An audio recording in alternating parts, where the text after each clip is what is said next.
What is up, you guys? Welcome back to Nostalgic Network News, and with the conclusion of Amazon's Rings of Power, the Dark Lord Sauron is my co-host for today. He's suitably spooky enough for the month of October, so we're rolling with it. We've got a bunch of interesting stuff to go over today, but before we get into it, let's hear a word from our sponsor. We sponsor ourselves! Nostalgic Network is sponsored by our store, Nostalgic Video Games in Florence, Kentucky, where we buy and sell vintage video games, accessories, consoles, and vintage toys. We've got everything from the Atari 2600 and ColecoVision all the way up to PS5 and Xbox Series X games. So if you're looking for that nostalgic fix, come on down and see us. There's also a link in our description to our Redbubble page, which has a ton of cool stuff done by everybody here at Nostalgic Network. You can get cool art and logos on t-shirts, hats, stickers. That is the best and only way to support this channel directly. And all funds made there go right back into making content for you guys. While you're down there, you might as well subscribe, hit the bell icon so you don't miss any new awesome content from the Nostalgic Network. If you're listening on one of our podcast platforms, make sure to follow on that app, and if you can, like and leave a review. It goes a long way and really helps the channel out. And if you enjoy our podcast, check out our YouTube channel. That is where all of our content is posted, including stupid shit posts that go bananas for no reason. So with that out of the way, let's get into the news. So to start things off, we lost Robbie Coltrane last week, an actor best known for his roles in 007 GoldenEye and most notably Hagrid in Harry Potter. Now I know the Harry Potter franchise is in this weird sort of place with some of the things J.K. Rowling has said, but that doesn't take anything away from the fact that we lost a fantastic actor and someone who brought so much heart and life to his character. Hagrid was always my favorite part of the Harry Potter movies as a kid, and that will never change. We lost a fantastic actor who brought joy and happiness to tons of families across the globe, mine included. So rest in peace, Robbie Coltrane. So the first piece of gaming news I have today is the announcement that G4 is closing again, less than a year after relaunching.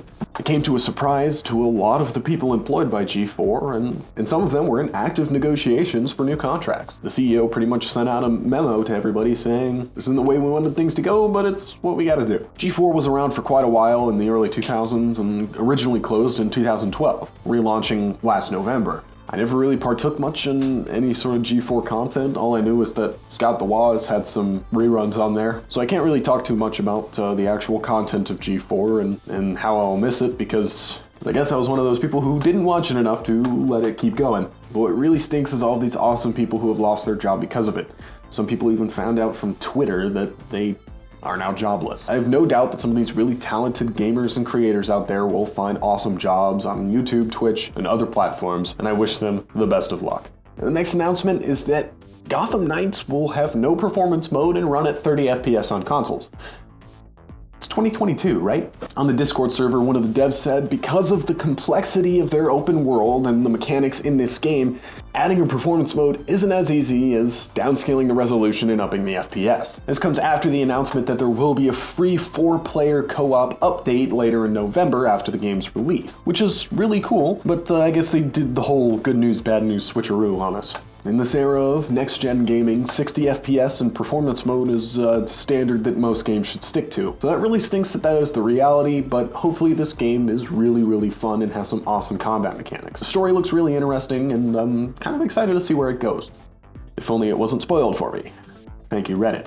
Moving on, Madden 23 had some huge issues, which is a bit surprising since EA sort of promoted this as the most polished and biggest Madden game post John Madden's death in 2021. There's the specific bug that if you upgraded a certain thing, it locked you out of online competitive multiplayer. And a lot of people are really complaining about the heavy focus on microtransactions and gambling. You know, it's an EA game, I guess that's kind of a given at this point.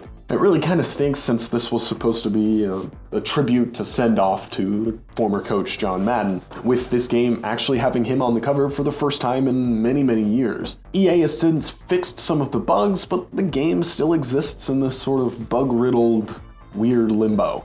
I really hope EA sticks to it and makes this game what it deserves to be, but I also have a feeling that they'll just say whatever and start working on Madden 2024. It'd be really cool to see games like Madden or FIFA move towards that games as a service platform. Having these games as a service would make sense to have those microtransactions, and it wouldn't prevent older players or people who just don't have the time or money to buy the new game out of having the new experience. That's just something I've always had the opinion of for quite a while, but I also know that getting the new Madden game every year is a pretty exciting thing. So, and if EA can keep charging $60 for practically the same game with just a new skin and slightly different lineups, they're gonna keep doing it.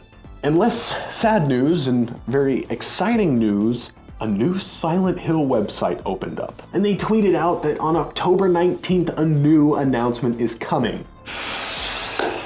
The art director from Silent Hill 2 retweeted it, as well as one of the directors of the Silent Hill movies, saying that there are multiple games in development. This comes after a few different leaks of play demos and images from reported early builds of a new game. Silent Hill is a fantastic franchise that really hasn't had its due in quite some time, let alone the original versions of those games being almost impossible to play without having the original game. Those HD remasters are doggy doo-doo. So I really hope that this also comes with a re-release of those classic games, but I really hope we get a really good new Silent Hill game along with re-releases of those original ones. I'll put the tweet on screen so you can see what time that announcement is going to be on Thursday, Wednesday, one of those days. We will absolutely stay in touch with this story and update you guys in the next episode of Nostalgic Network News next week on what that announcement was all about. I really hope it's not something stupid like, oh, a new Silent Hill movie with Chris Pratt voicing Pyramid Head or something ridiculous like that. Into some more unfortunate news, voice actress Helena Taylor announced that she will not be returning to the Bayonetta franchise.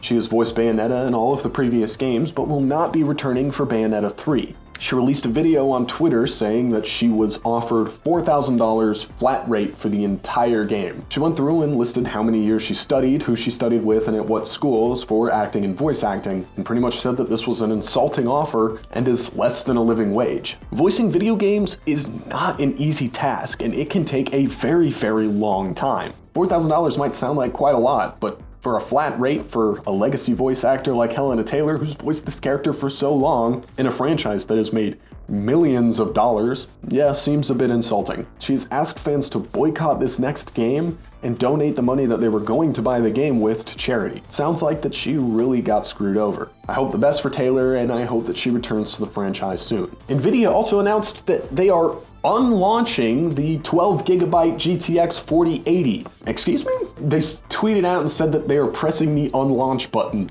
That's probably one of the weirdest ways I think any company has ever announced that they are canceling a product. But this was the cheapest option in the 4080 line, and they essentially said it's confusing to have two products launching at the same time that are on the 4080 name. There's a 16GB version of the 4080 that is also launching, and that's gonna cost $1,200, I think. And the 12GB version was going to be $900.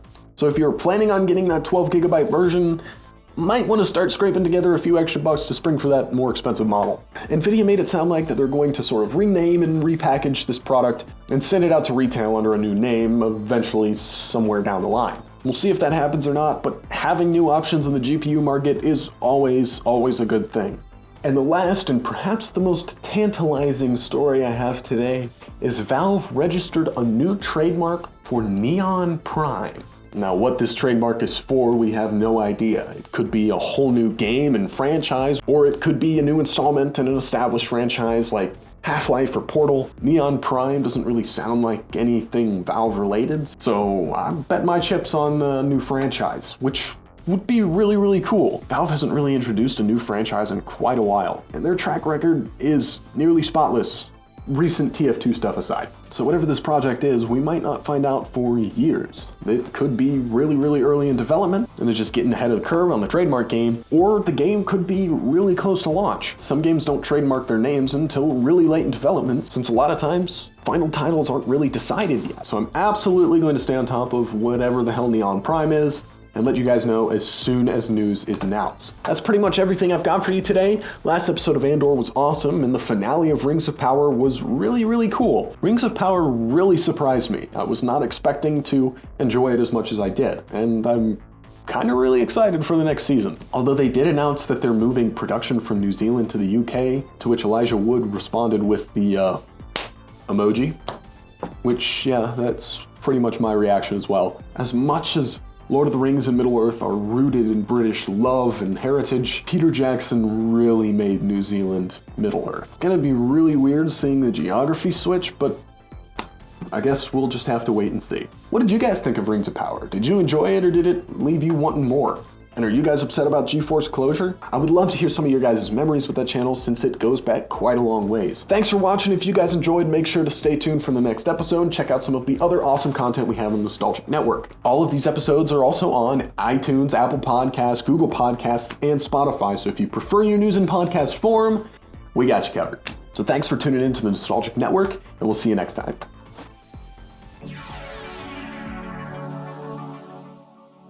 Hey, thanks for watching. If you tuned in on any of our Anchor podcast platforms, make sure to follow on that app so you don't miss the next episode.